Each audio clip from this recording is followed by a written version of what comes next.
다음은 서른 의원님 질의해 주시기 바랍니다. 예, 지금 자회사 포함해서 누적 적자가 얼마나 되죠? 조폐공사.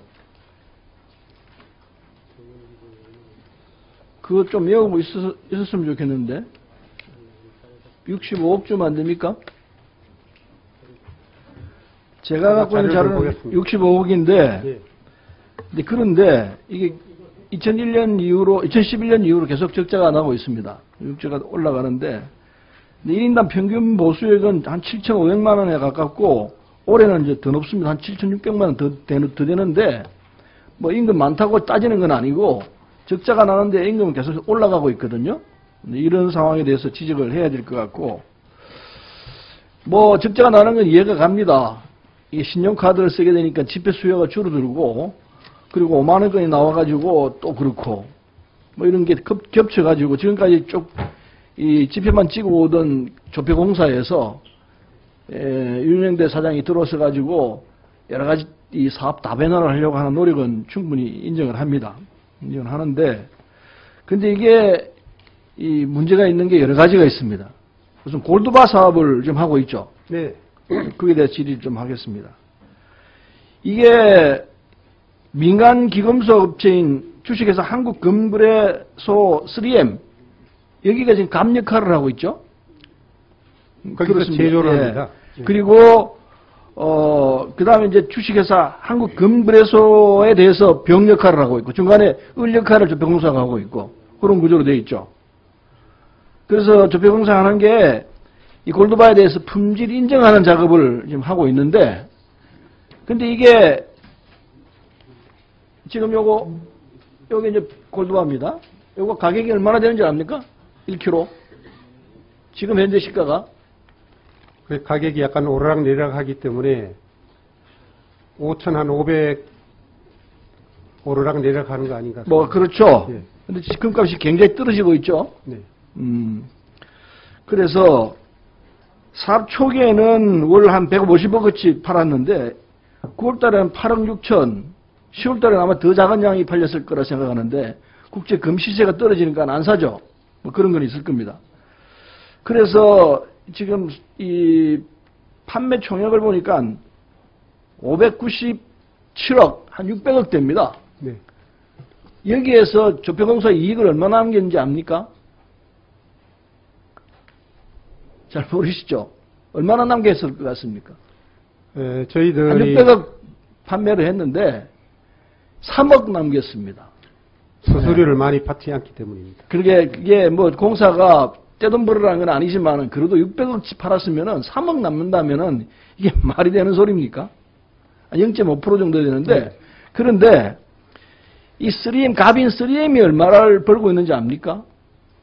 3M하고 지금 병관계인 금거래소, 여기가 한 행자 회사라는 걸 알죠? 네. 주인이 같다라는 건 네. 알죠? 네. 그 두 개가 합쳐가지고 얼마 버는지 압니까? 몇 프로 정도 버는지 압니까?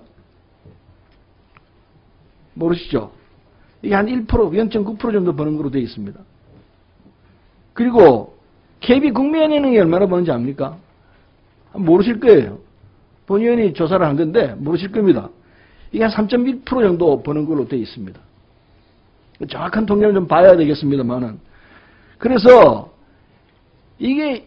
이거는 전적으로 조폐공사가 해야 될 일 아닙니까? 지폐나 비슷한 건데, 조폐공사가 처음부터 시작을 해서 풀어놔야 하는 건데, 이게 엉뚱한 개인이, 민간기업이 시작을 해가지고, 조폐공사가 돈 벌어주는 그 과정만 남아 있습니다. 이게 제대로 된 거 아니라고 보여집니다. 적자를 내고 있는데 지금 조폐공사가 이런 사업을 제대로 한다면은 적자 상당히 줄어들고 흑자로 돌아설 수 있는 거 아니겠습니까? 안타까워요. 그래서 이게 조폐공사가 이게 대외적으로 알려지면요, 참 창피스럽다 생각이 듭니다. 민간 기업에 돈 벌어주려고 그냥 조폐공사 존재하느냐, 이런 소리 안 들을 수가 없는 거죠. 그 다음에 이 지금 골드바 만들어지는 과정을 보니까요, 이거 정말 비난받아야 되겠더라고요. 지금 이 그림에 나오는 게 이 인정받는 이 사무실입니다. 여기 어디 있는지 압니까? 위치가 어디서 인정하는지 모르시죠? 이게 마포 사옥입니다. 우리 지난번에 마포 사옥을 가봤는데 마포 사옥의 지하에 있습니다. 지하에. 지하에 있는 여기 뭡니까? 탁구대입니다. 여기서 하고 있어, 작업을. 예? 작업을 여기서 지금 하고 있습니다. 요 지하실에, 이게 뭐, 지하 창고예요. 탁구장도 있고, 창고에서 지금 이게 600억어치를 지금 인정을 하고 있습니다. 다음 넘겨보세요. 요게 이제 무게재는 기계고, 요게 이제 이 프린트입니다, 이거. 요거 전부 다 해요. 여기서 다 해요. 그럼 여기 3억 번다 그러면 잘 번다고 주장할지 모르겠는데, 이 지금 이런 상태로 되어 있습니다. 그 다음에 또 넘겨보세요. 제일 중요한 거는 이 금형인데, 이 금형 가지고 찍어내고 있습니다. 그런데, 이걸 보관을 어떻게, 이게 제일 중요한 겁니다, 이거. 이거 없으면은 그 골드바 만들지도 못합니다. 이게 지금 어떻게 보관되고 있냐면, 여기 주위 둘러싸고 있는 게, 다시 원래 돌아가 보세요. 이게 금형인데, 이게 지금 뭐 이렇게 포장해가지고, 이렇게 뭐 대충 비닐백으로 돌돌 말아가지고, 그 다음에 넘겨보세요. 요 백에다 보관해서 넣어가지고, 그 다음에 캐비넷에 넣어놔요. 이 지금 요거는 이제 금 보관하는, 골드바 보관하는 보관 장소인데, 요거 도둑놈 들어가면 들고 가버리면 한 600억 날아가는 겁니다. 600까지는 안 되겠죠. 차례대로 나오겠지만은, 이게 보관 이런 식으로 하고 있습니다. 제조부터 보관까지. 깜짝 놀랐어요. 이게 대외적으로 공개되는 건 별로 좋을지 않을 것 같아서 내가 이걸 할까 말까 고민했는데, 이대로 두면 안 되겠다 싶어가지고, 사고 날지 모른다 싶어가지고 미리 얘기하는 겁니다. 이런 식으로 보관되고 있고, 사장님도 잘 모르실 거예요. 잠깐 설명을 올려도 될까요? 말씀해 보십시오. 네. 저희들이 그 순도라든가 중량이라든가 이런 또 금형이라든가 이런 부분은 화폐본부에 그 시설이 있습니다. 그래서 화폐본부에서 그런 것들을 하고, 그 다음에 또 이제 부분적으로 지금 현재 마포사옥에서 아까 의원님께서 보여주신 것처럼 그 부분적으로 그렇게 해서 하고 있고 이런데 거기에서만 전부 하는 것은 아닙니다. 그런데 이 과정을 거치잖아요. 네, 여기 그렇습니다. 지금 골드바 과정을 거치잖아요. 네. 물론 본사에서 화학 처리 같은 건 본사에서 하는 걸 알고 있습니다. 네. 그것도 문제가 있어요. 그것도 이걸 금을 들고 다니면서 왔다 갔다 하는 게 그게 정상적이냐 말이에요. 한 장소에서 일반되게 해야지. 이런 식으로 하면 사고 나면 어떻게 하랍니까? 너무도 허술하고 너무도 이게 격에 올리지 않고 금덩어리들을 이렇게 취급해가 되겠습니까? 이건 정말 상식 밖이에요. 이제 제가 공개를 했으니까 뭔가 빨리 수단을 취해서 이 상황을 종식시켜야 합니다. 그러시겠죠? 사태가 심각합니다. 안전대책을 마련하겠습니다. 안전대책 마련하십시오. 다른 얘기를 내가 해야 되는데 거기까지만 하겠습니다. 그 다음에 관세청 얘기 좀 하겠습니다. 관세청은 이 관세 조사 유예 혜택을 받는 업체가 한 266개나 되죠. 예, 그렇습니다. 예. 그 중에 이제 고용 창출 우수 기업이 35개인데 나머지는 뭐 시설 제조 기업이고요. 35개의 업체 중에서 관세 조사 유예 혜택을 받으면 이게 꽤 큰 혜택인 거죠. 그런데 이 35개 업체 중에서 이른바 아르바이트생들이 말하는 알바 오적이 있습니다. 그게 이제 알바 오적이 뭐냐면은 아르바이트 노동자들이 조직 연대를 한 게 있는데 알바 연대라는 건데 임금 체불이나 최저임금 미달 그리고 열악한 근로조건 조금만 해주십시오. 이게 4개 기업을 지적을 했습니다. 불행히도 하나는 고용노동부입니다. 그래서 오적인데 롯데리아, 카페베네, 파리바게뜨, GS25, 편의점 이게 4개 기업이 들어가 있습니다. 이게 이제 알바 연대가 하는 얘기로는 농노리아, 러시아 농노리아, 등골 빼네 뭐 이런 식으로 속칭으로 부른답니다. 얼마나 이게 근무 환경이 열악하면 이렇게 얘기하겠습니까?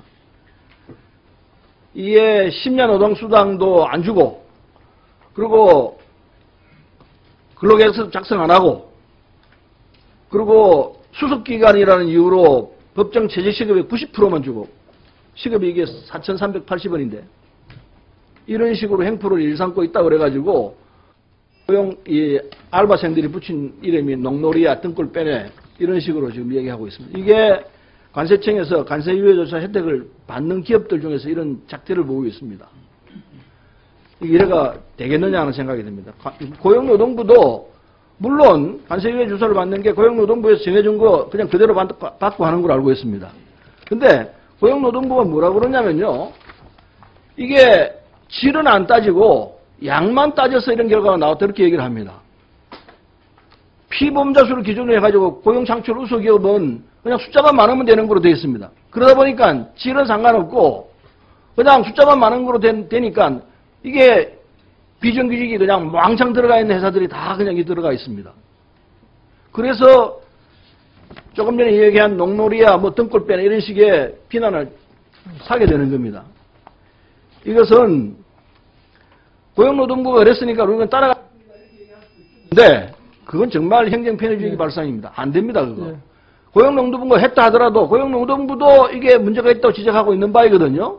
관세청에서도 이렇게 하지 마시고 자체로 좀 정리를 해서 봐야 합니다. 관세유예를 일방적으로 줄 게 아니고 고용노동부가 정리해정으로 따를 뿐이다 이렇게 말하지 말고 자체로 봐가지고 정말 이건 줘야 되는지 안 줘야 되는지 검토를 새로 해야 할 필요가 있다 생각합니다. 노동부도 자기들도 반성하고 있는 점이 있다는 걸 알고 있어요. 어떻게 하시겠습니까? 예, 알겠습니다. 노동부에서 이제 100대 기업이라 그래가지고 우수기업으로 해왔는데 그걸 전적으로 그대로 할 게 아니라 원래 취지대로 제조업으로서 수출 비중이 높은 그런 기업 위주로 선정되도록 그렇게 하겠습니다. 그래요. 그겁니다. 예. 그렇게 해주시길 부탁하겠습니다. 예, 그래 하겠습니다. 예, 수고 많이 해주셨습니다. 다음은 나성린 의원님 질의주시죠.